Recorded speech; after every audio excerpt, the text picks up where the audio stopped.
What were you gonna do? What are you gonna do? Let's go to the actual topic of today, of tonight, or of whatever you want to say. The topic is President Volodymyr Zelensky being a dictator. Yeah, that's right. I've already told you yesterday how Donald Trump claimed that Zelensky only has 4% approval rating, which is completely not true. Actually, his approval rating has gone up. It's very recently has been 52%, give or take, of trust among the citizens. It went up to 57, and because of Trump's behavior, it might just go up again. It might go back to the 60s, to the 70s, who knows? When Trump is so aggressively attacking the president, there is a chance that the Ukrainian people will just stand behind him. Because, in my opinion, as a wartime president, he's doing a pretty good job, all things considered, considering all the pressure that is on him. And I honestly don't know how I would appraise him, how I would judge him as a peacetime president. But the reality of the situation is that we don't have peace. The reality of the situation is that the Constitution itself says, well, we'll get into that. I'm just talking about the 4% approval thing. But yeah, he is doing a pretty good job as a wartime president. He has his faults, he has his missteps, but you cannot say that he is a completely terrible president that has 4% approval rating among the citizens. Wait, I think I had a graphic on that actually. Is this it? No, that's the tweet. Uh, is this it? Yeah, this is it. Dynamics of Trust in President V. Zelensky during 2019-2024. To what extent do you trust or distrust Volodymyr Zelensky? At first, 80%, 37, 90, 77, 64, 59, 59, 52, and now it apparently went to. Yeah, he said it. Yeah, that's right. He said that Ukraine has started the war. And apparently now it jumped back to 57, and we might even see it go more. So it feels like Trump is, at least among the Ukrainian people, doing a PR job. Let's see. We're gonna start with this because this is interesting. This is horrifyingly interesting. Think of it. A modestly successful comedian, Volodymyr Zelensky, talked to the United States of America into spending $350 billion. And again, America did not spend $350 billion. That is a complete fabrication. I think the United States has spent something like 100 and I don't have the exact numbers in my head, but trust me when I say it has not spent $350 billion on Ukraine. Not even close. And the much smaller amount that the United States has contributed to aid for Ukraine has went back to the American weapons industry. So it's things are not as Trump presents them here. To go into a war, yes, that's right, because the way he is presenting it, it's as if Ukraine was he's presenting Ukraine as if it was Germany, as if it was almost Prussia or Germany that wants to fear, like, warmonger, prepare itself for war. Okay, United States, give us $350 billion so that we can go to war. That's right. We're demanding money from the US so that we can start a war. This is how it's written. Zelensky talked the United States of America into spending $350 billion to go into a war. How does that sound like? It sounds like he asked for money to be able to start a war, which is a ridiculous way to describe what happened in 2022. That's a very unique way to describe Ukraine being invaded by Russia. It's almost okay. Like, I know people don't like when this is done by uh God, who was president of Poland in 1939? Let me see.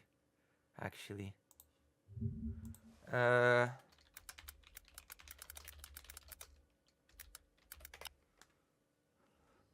Ignacy Mościcki. Yeah.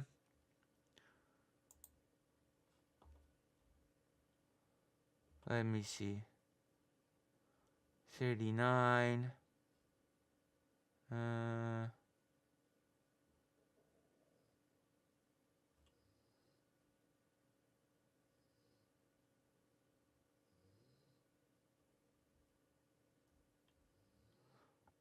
yeah, let's say Mościcki. Okay, whatever. Let's say Mościcki. Well, and let's uh, think of it. A modestly successful whatever uh, Ignacy Mościcki talked to the United States of America into spending $300 billion to go into a war with Germany. Imagine if anybody. This tweet is very AM coded. Like, this is just crazy. Imagine if people try to blame Poland for its invasion in 1939. Because I'm gonna be honest, trying to blame Ukraine for it being invaded in 2022 is basically the same as blaming Poland for being invaded in 1939. Also, Vladimir, I like you to explain. What do you mean senile content from Lucy Burns TV? Explain yourself.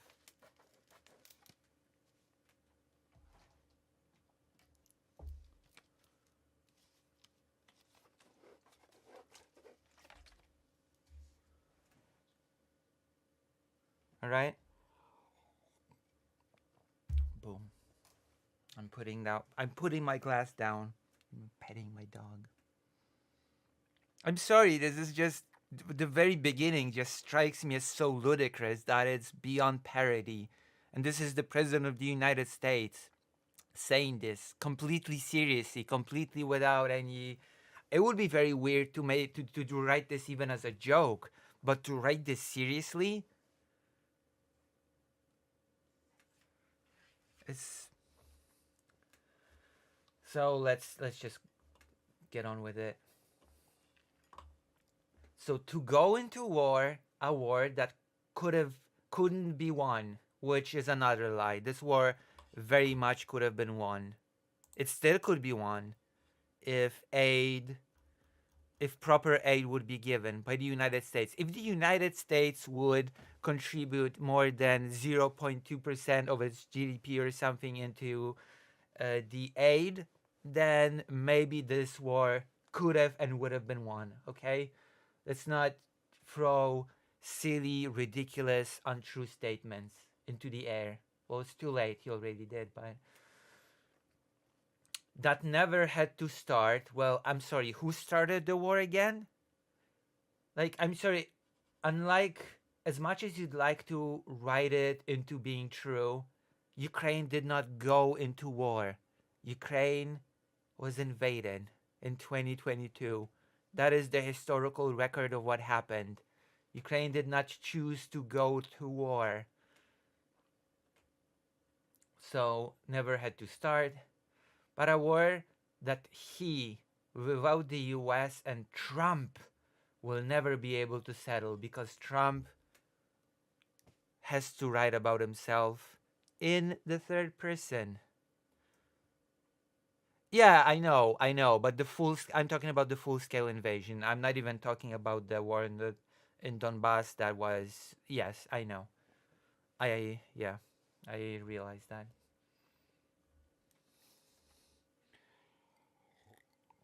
When I say in 2022, I mean the full scale invasion, not the smaller one, which Trump did nothing to end, by the way, as it was raging on during his first term. So that's also a thing that always should be noted, always should be pointed out.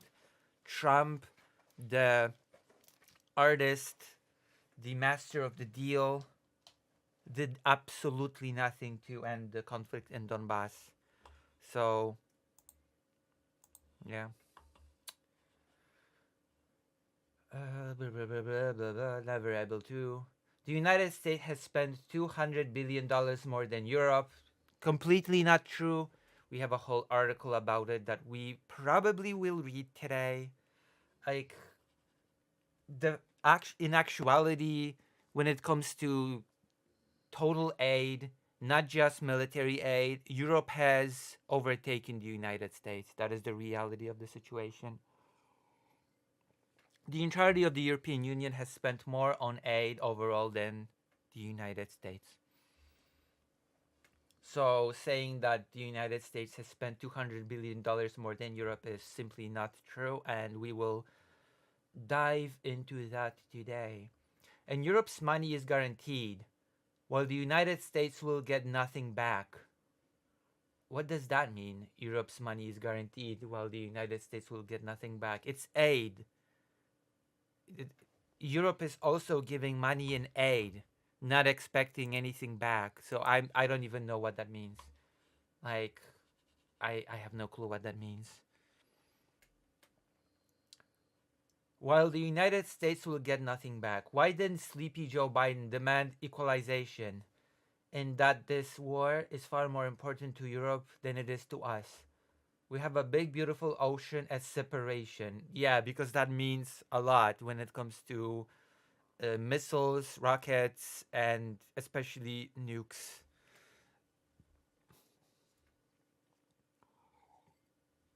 I'm sorry, but as technology improves, like, this is silly. There's also a separation between the United States and China. So why does Trump care about China so much? Shouldn't it be Asia's problem? Like, very weird way to look at international relations, but okay. On top of this, Zelensky, with two eyes for some reason, Zelensky admits that half of the money we sent him is missing. It's not missing. It went into the U.S. He did not say it went missing. Okay, he said that it did not go to Ukraine. There's a difference between what Trump is saying and what Zelensky is saying. Trump is saying we sent a lot of money to Ukraine and half of it went missing in Ukraine. What Zelensky actually said is the amount of aid was this, but only half of it ended up in Ukraine. The rest of it was spent in the US. I really have no clue on what. And I can already tell you that it was spent mostly on replenishing the US stock of weaponry. That's the truth. It didn't go missing. The money did not go missing in Ukraine, okay? That is not what was being said. Like, Zelensky did not admit to any money missing in Ukraine, okay? That is not happening. He refuses to have elections. He isn't refusing to have elections. The Ukrainian constitution very plainly states that no elections can take place during martial law during a war. It is as simple as that. There's no feasible way that an election could take place in a situation like this, where millions upon millions of people are internally displaced and externally displaced. Okay, there's just no way, especially considering how law regarding addresses work in Ukraine and many other things.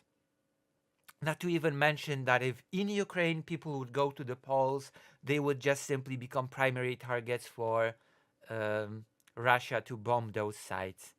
It's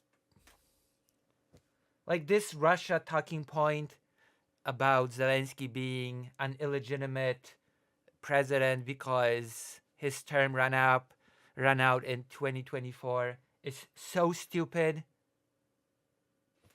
It's It's silly. Like, I love how Zelensky can say, yeah, we only got half the money and the rest went into the US.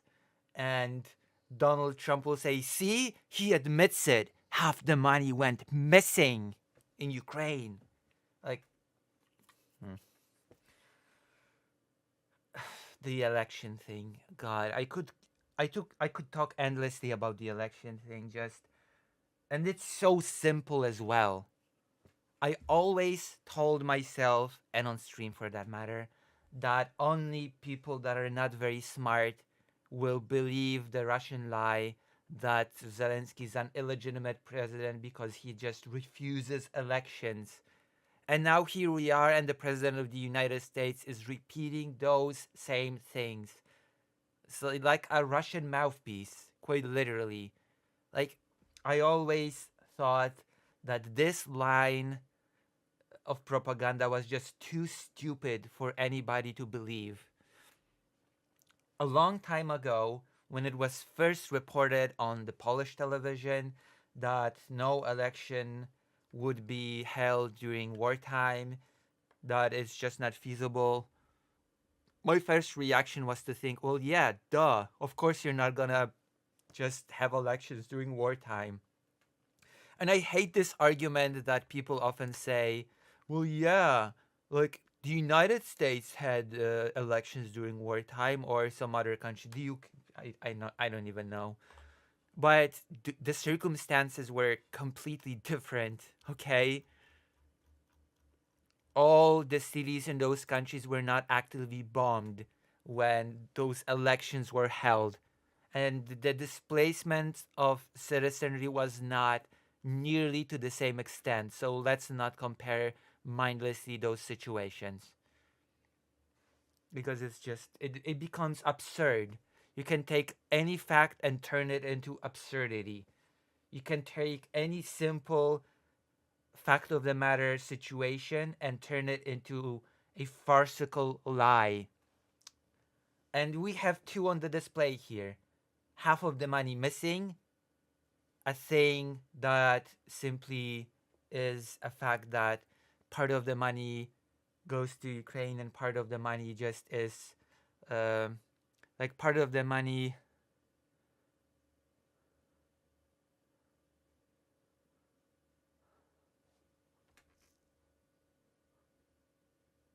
Okay.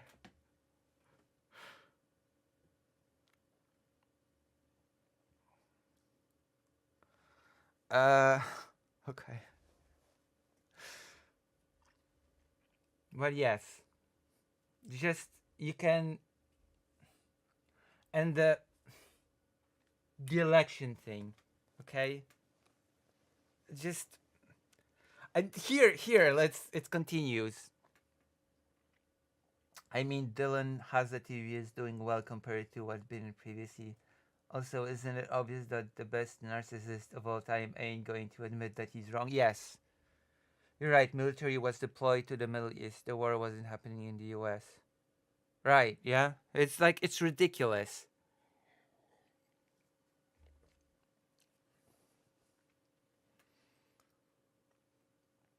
He refuses to have elections. It's very low in Ukrainian polls. 57% on trust. Okay, the newest poll, which was made after this statement, says that Zelensky right now is at about 57% approval rating. That's more than Trump has, okay? Maybe that's why Trump is so salty, because President Zelensky is more popular among his people than Trump is. I mean, that must sting, okay?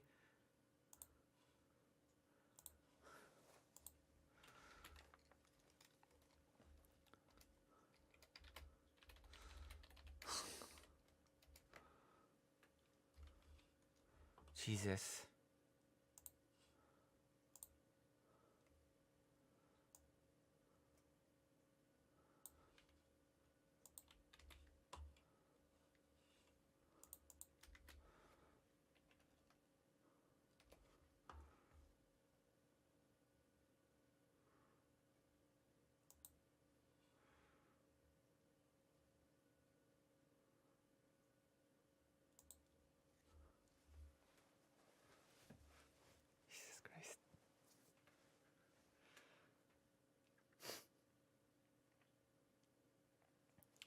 So very low in Ukrainian polls.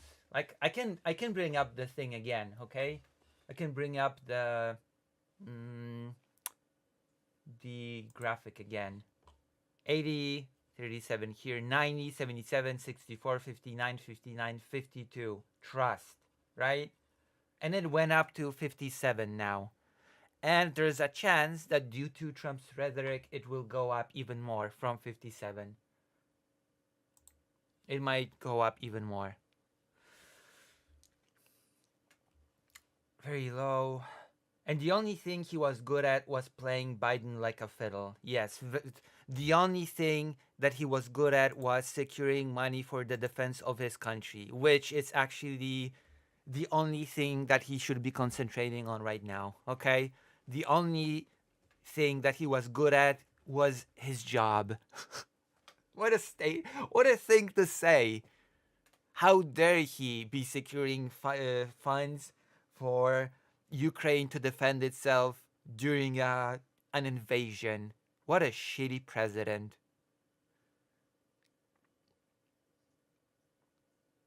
Yeah, Naked Gun. I like Naked Gun. Like, come on.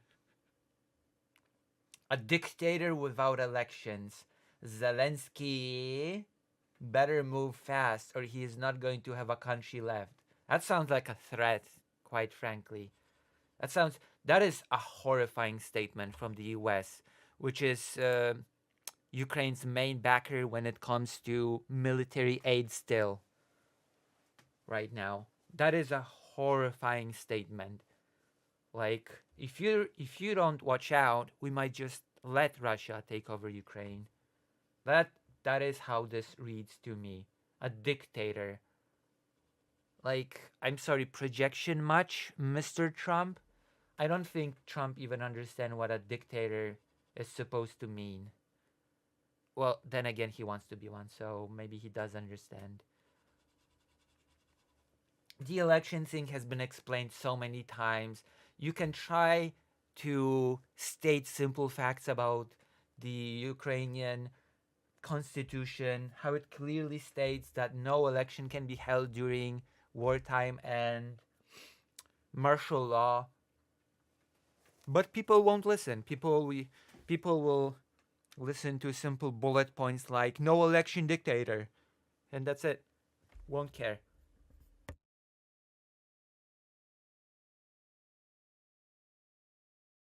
There's no simple way to logistically organize an election when millions of people are displaced, refugees, displaced internally. Who cares? Just make them vote, or maybe just don't vote.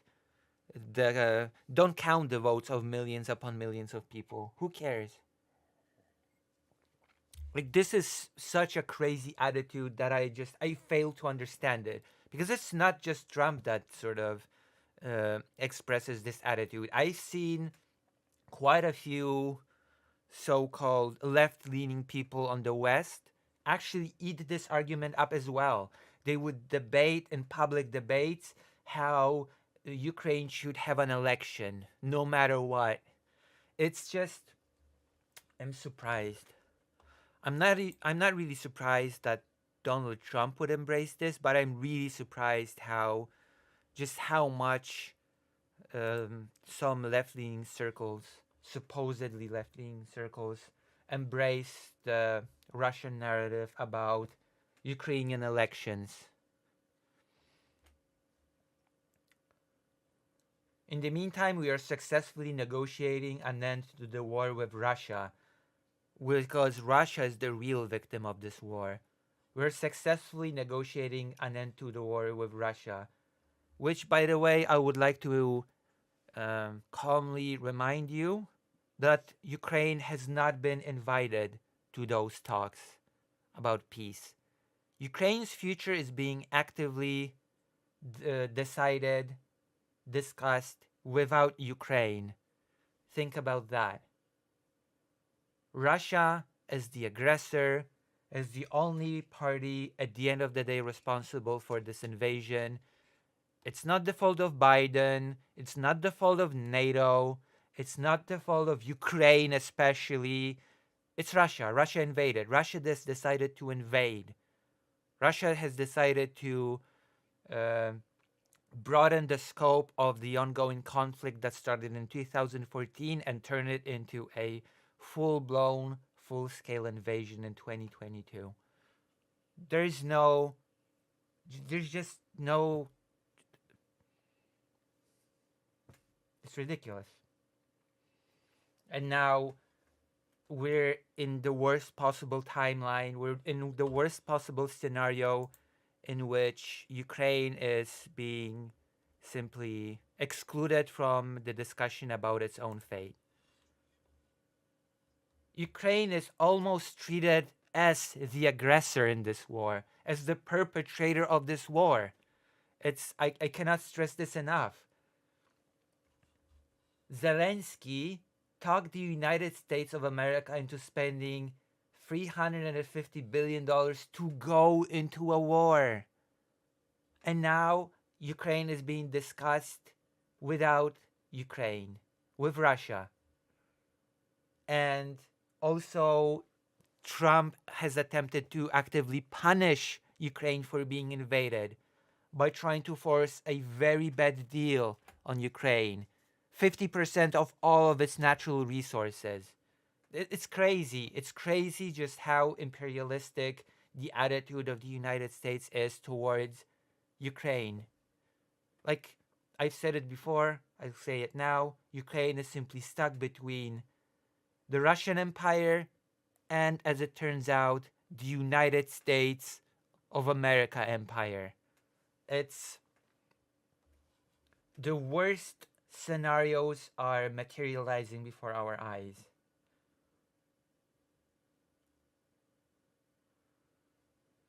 Negotiation and end to the war with Russia, something all admit only Trump and the Trump administration can do. Again, talking about himself in the third person. Biden never tried. Europe has failed to bring peace, and Zelensky probably wants to keep the gravy train. This is another Russian propaganda line, by the way, that Zelensky doesn't really want to win the war. Zelensky isn't gathering funds to arm the military. He isn't trying to keep the country afloat and push the Russian military out. No, he's trying to fill his pockets and keep the war as long as possible going. Another Russian propaganda line. The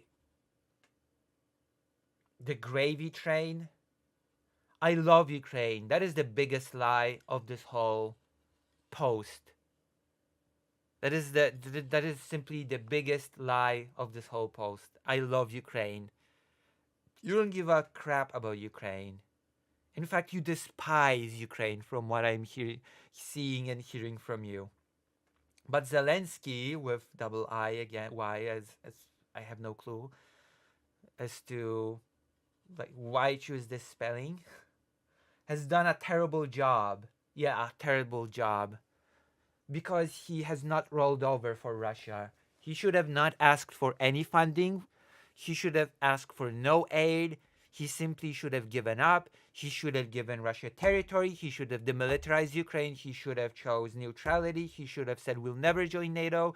In fact, he should have slapped the European Union in the face and said we're never going to join the European Union and we will simply meekly join the Russian sphere of influence. Like that is, I guess, what would have been a good job by Zelensky in Trump's eyes, because he has done a terrible job. His country is shattered, and millions have unnecessarily died, and so it continues. Millions have died. I would like to see where this number has, like, where did he even take this number? I don't think you will arrive at millions even if you combine the casualties of Russia and Ukraine together. You will not arrive at millions. I don't know what Trump is thinking. I have no clue where he took those numbers from, but simply speaking, it's ridiculous.